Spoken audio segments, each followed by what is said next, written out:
अस्सलाम वालेकुम व्यूअर्स दो दोस्त तालब इलमी ਦੇ ਜ਼ਮਾਨੇ ਤੋਂ ਜੁਦਾ ਹੋਏ ਹੁੰਦੇ ਨੇ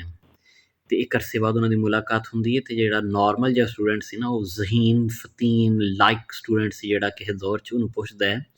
कि बड़े से बाद मिले हैं दसो कैसी ज़िंदगी गुजर रही है जॉब लगी किन्नी तनख्वाह है कैसा गुजारा हो रहा है शादी हुई बच्चे हैं न थोड़ा जिहा अपनी लाइफ बारे तो दस बड़ी उस जमाने च सानूं स्टूडेंटां नूं ते उस्तादां नूं तेरे तो बड़ियां उम्मीदां सन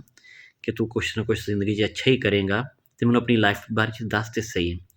कहंदा दसना कि अल्लाह दा शुक्र है जॉब लगी है बेहतरीन तनख्वाह है अफसर है तेरा भरा शादी भी हुई है बच्चे भी ने रूटीन दी सुनना ते सुन कि सुबह सुबह मैं बेदार होना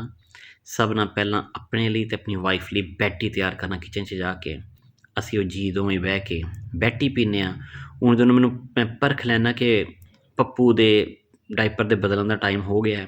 क्योंकि अगर डायपर चेंज ना करो टाइम नाल तो बच्चे नूं रैशेज़ हो जाते हैं और बच्चा इरीटेट होकर रोना चिल्लाना शुरू कर देंदा है फिर मैं पहला वो चेंज करना डायपर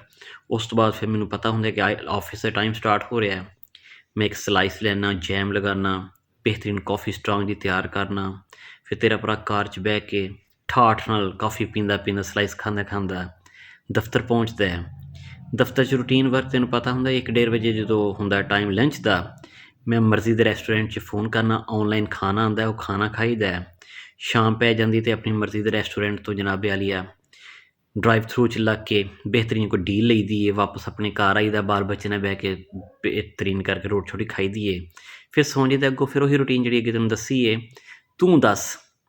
तेरी लाइफ कैसे गुजरी शादी हुई बच्चे है ने जॉब लगी के करना है पिया